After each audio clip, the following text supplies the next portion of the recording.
मिलने वाली जगह से बरामद हुई है। शरीर पर चोट के कोई निशान नहीं है। कहा जा रहा है कि हिजबुल्लाह का हेड बम धमाके से पैदा हुई दहशत में दम तोड़ गया।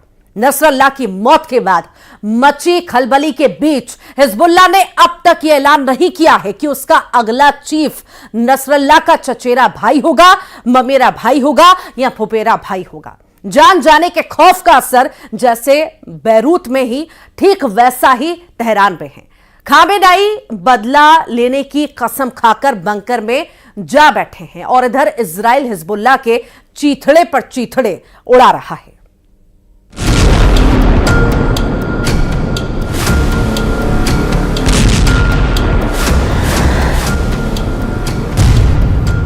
कौन है मोसाद का मैजिक मैन?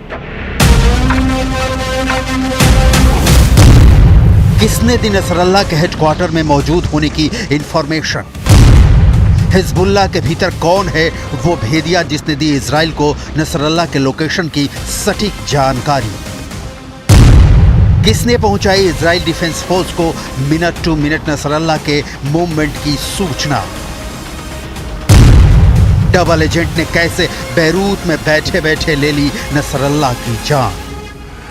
पूरी दुनिया हतप्रभ है, कैसे मारा गया हिजबुल्लाह चीफ नसरल्लाह?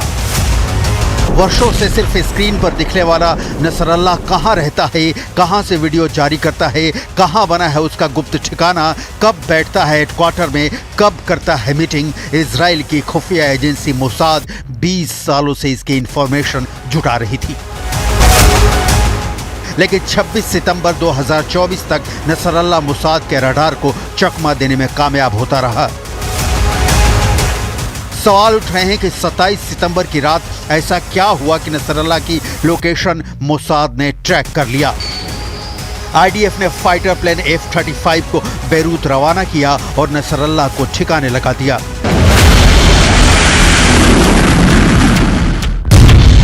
कौन है वो भेदिया, क्या है उसका नाम जिसने इजराइल को बताया नसरल्लाह का लाइव लोकेशन?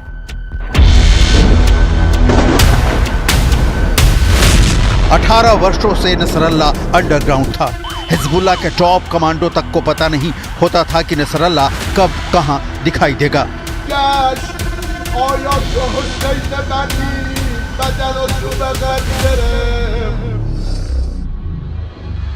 लेकिन मोसाद ने फिर भी उसका काम तमाम कर दिया। कहा जा रहा है कि हिजबुल्लाह के अंदर बैठे इजरायली सोर्स ने नसरल्लाह का लोकेशन आईडीएफ के साथ शेयर किया। आईडीएफ ने इसकी तत्काल सूचना बेन्यामिन नेतन्याहू को दी, लेकिन उस वक्त नेतन्याहू संयुक्त राष्ट्र में भाषण दे रहे थे। इस बीच इजरायली एयरफोर्स ने तैयारी शुरू कर दी। F-35 फाइटर प्लेन में बंकर बस्टर बम फिट कर दिया गया। उधर भाषण खत्म होते ही नेतन्याहू ने फोन उठाया और इजरायली एयरफोर्स चीफ को बैरूत के हिजबुल्लाह हेडक्वार्टर में बैठे नसरल्लाह के खात्मे का ऑर्डर दे दिया।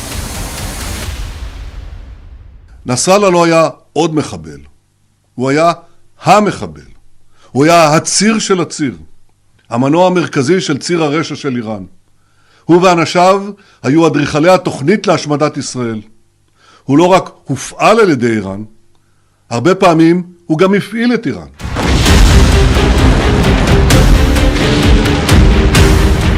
नसरल्लाह को मारना इतना आसान नहीं था, लेकिन जो आसान हो वो काम मोसाद के हिस्से नहीं आता। मोसाद तो वो है जो बदला लेने के लिए 15 सालों तक अपने दुश्मन का पीछा करता है, उन्हें मौत के घाट उतारता है, जिन्होंने म्यूनिख ओलंपिक के दौरान उसके 11 खिलाड़ियों को मारा था।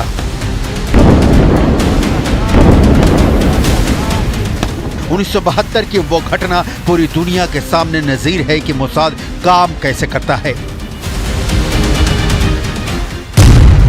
फिलिस्तीन लिबरेशन ऑर्गेनाइजेशन यानी PLO से जुड़े लोगों ने ऑपरेशन ब्लैक सितंबर के तहत इजरायली खिलाड़ियों की हत्या कर दी। मोसाद ने उन सभी लोगों की हत्या की योजना बनाई जो किसी तरह से ऑपरेशन ब्लैक सितंबर से जुड़े थे। इस मिशन को नाम दिया गया रैथ ऑफ गॉड यानी ईश्वर का कहर। मोसाद के एजेंटों ने ऑपरेशन ब्लैक सितंबर से जुड़े लोगों को दुनिया के कई देशों में घूम घूम कर मारा।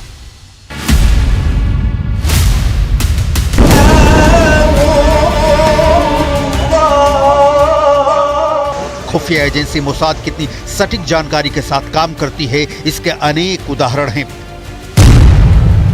हमास चीफ इस्माइल हानिया को ईरान ने अपनी राजधानी तेहरान में छिपा रखा था।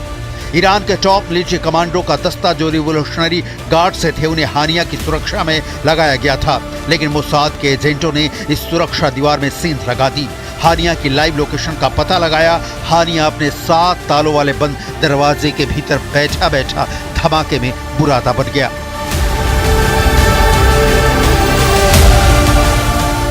इजराइल अपने अस्तित्व के लिए चुनौती बने दुश्मनों का काम तमाम करने में धरती पर सबसे तेज काम करने वाला देश है।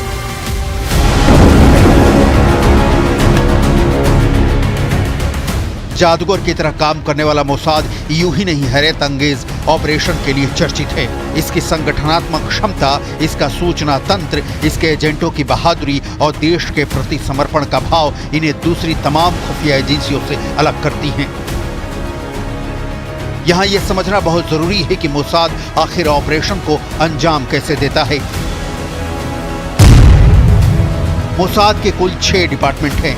पहला है कलेक्शन डिपार्टमेंट जो जासूसी कार्रवाइयों को अंजाम देता है। दूसरा है political action and licence department जो राजनीतिक गतिविधियों को अंजाम देता है और दूसरे देशों की सरकारों से डील करता है।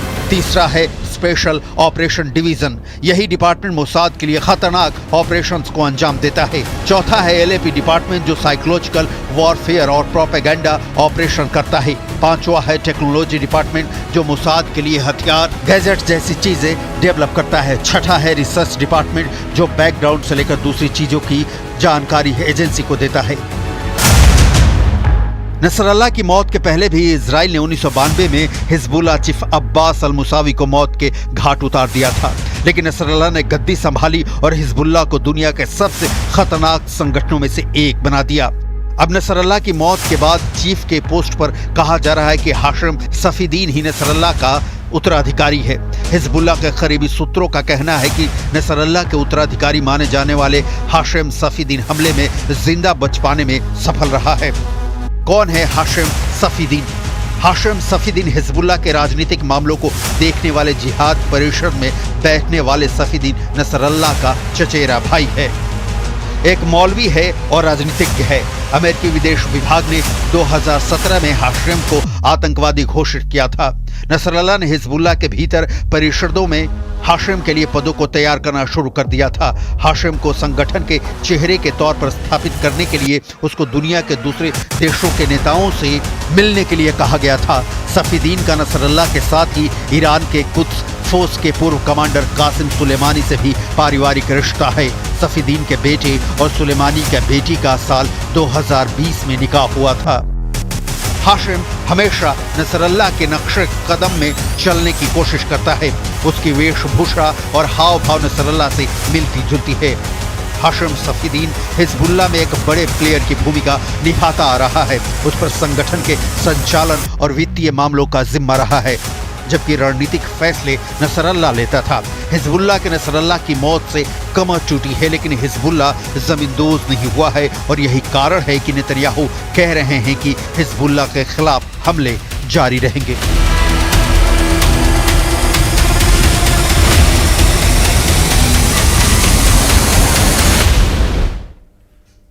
हिजबुल्लाह चीफ नसरल्लाह की